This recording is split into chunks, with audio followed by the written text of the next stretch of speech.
Salut, c'est Alex Ferreira et dans cette vidéo aujourd'hui, je voulais vous parler des 5 principales raisons que j'ai retrouvées que mon entourage ou les personnes négatives me disaient qui m'empêchaient d'investir quand j'ai commencé à vouloir investir dans l'immobilier. Il y en avait plusieurs, mais il y en avait surtout 5 qui revenaient souvent et que ça vous met le doute, surtout quand vous n'êtes pas sûr, quand vous commencez et que vous avez besoin de repères et vous avez besoin des gens qui vous rassurent. Et quand vous entendez ces gens-là qui investissent jamais dans l'immobilier mais qui vous sortent ce genre de choses, souvent ça vous empêche d'investir, ça vous freine dans l'envie d'investir et ça vous empêche de passer à l'action pour pouvoir faire le premier pas dans l'investissement immobilier. Donc la première raison que beaucoup de personnes se donnent, ils se disent si on achète un appartement et que ce ne se loue pas. Ça ne veut pas dire que, comme je dis encore une fois, le risque zéro n'existe pas. Mais si on fait bien les choses, il y a très peu de chances que ça ne se loue pas.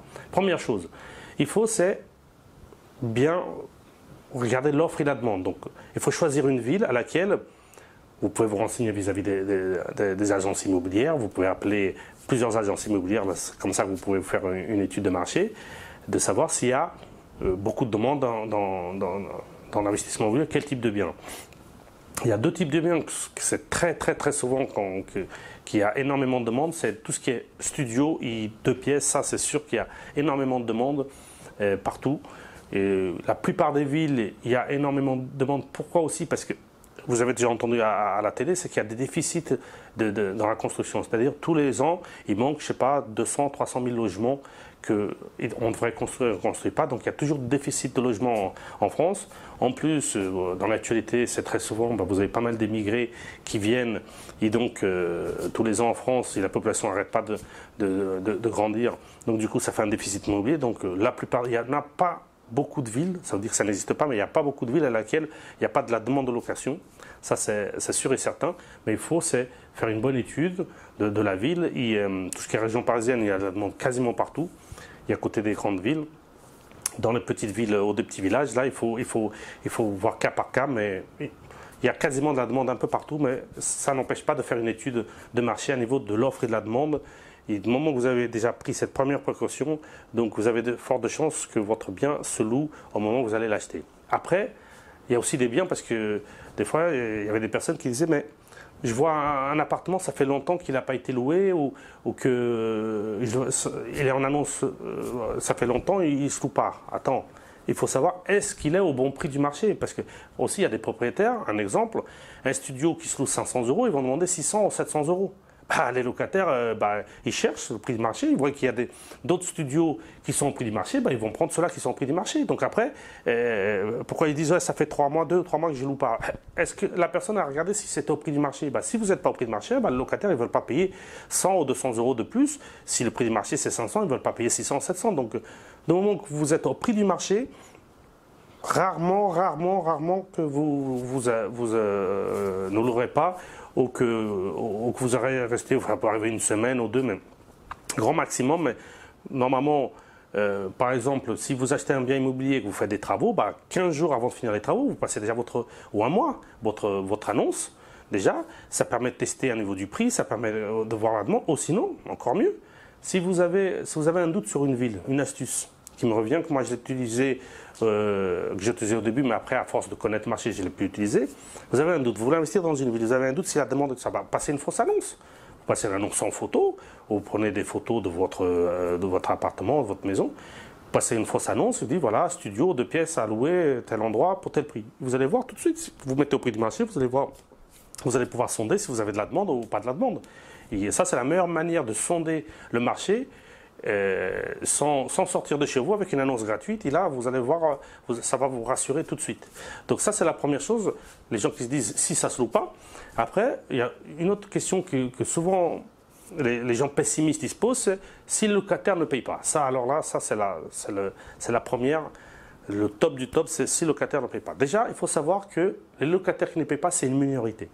Parce qu'il y a beaucoup de gens, quand on nous entend parler, on dirait que la plupart des locataires ne paient pas. Non, c'est une minorité parce que tôt ou tard, ils n'ont aucun avantage de ne pas payer.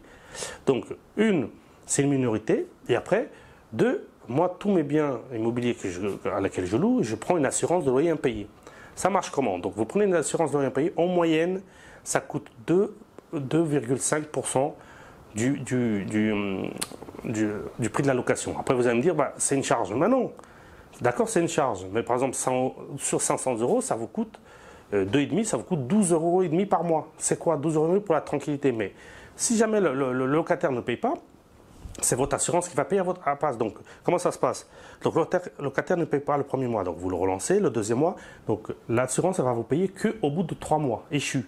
Donc, d'accord, bah, il faut tenir pendant 3 mois. Mais bon, c'est mieux de tenir pendant 3 mois que de tenir pendant 1 an. Donc, au bout de 3 mois, s'il ne paye pas, l'assurance va vous payer. Après, c'est l'assurance qui va s'en charger de le mettre dehors et de vous rembourser tous les mois jusqu'à qu'il parte.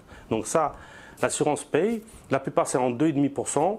Il faut se dire aussi c'est une minorité, les gens qui ne payent pas leur loyer. Donc ça, au niveau de locataire, on est réglé, il y a très peu de danger. Donc assurance loyer impayé, comme ça vous êtes tranquille, vous résolvez votre problème. Après, il y a beaucoup de gens, s'il y a un problème, c'est-à-dire que c'est un problème d'électricité, c'est un problème de plomberie, c'est un problème de chauffage et tout ça. Déjà, la meilleure chose, c'est si vous avez fait des travaux dans votre appartement, bah, vous avez votre entreprise générale. Donc le mieux, c'est quoi? C'est que si un jour il y a un problème, bah, vous les appelez, ils vont intervenir. Ça, c'est la meilleure chose, c'est une entreprise que vous connaissez. Si jamais vous avez acheté un appartement que vous n'avez pas fait des travaux et que vous ne connaissez pas d'entreprise générale, donc vous avez 2 moyens après.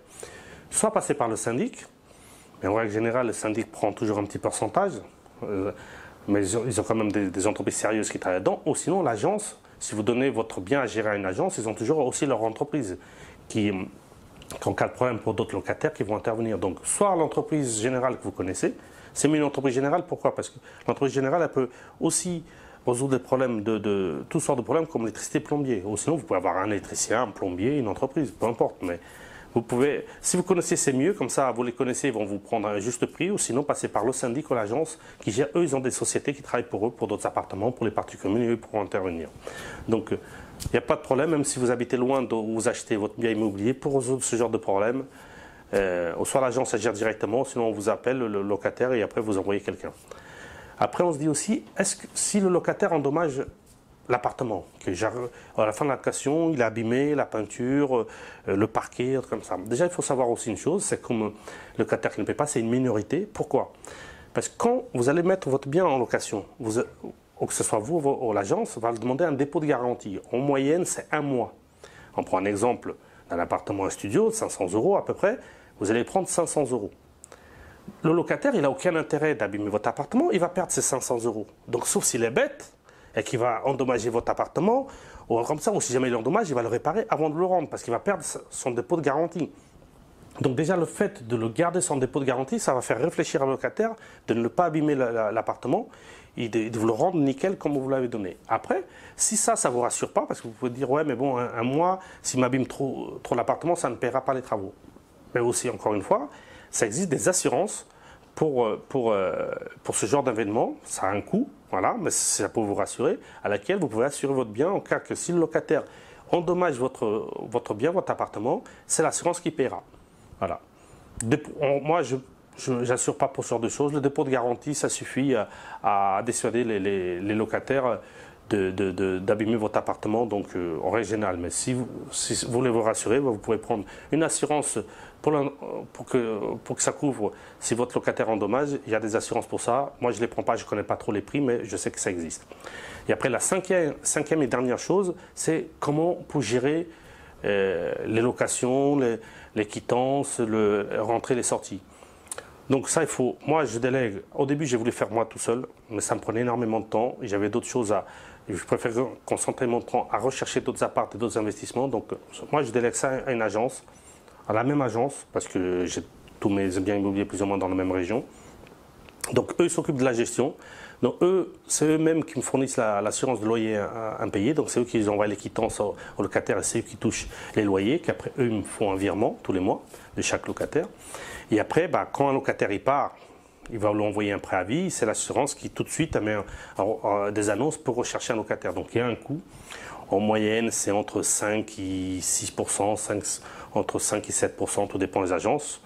C'est un coût, d'accord, mais ça ne vous donne aucun travail. C'est eux qui s'occupent.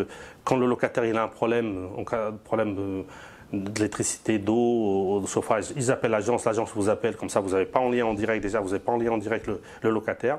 Et deuxièmement, c'est eux qui gèrent la gestion, c'est les changements de locataire, c'est la tranquillité et tout ça. Donc il y a très peu d'endroits où il n'y a pas de demande de location. Ça, c'est la première chose. Deuxième chose, si le locataire ne paye pas, bah, pour résoudre ça, vous avez l'assurance loyer impayé, ça vous coûte 2,5%.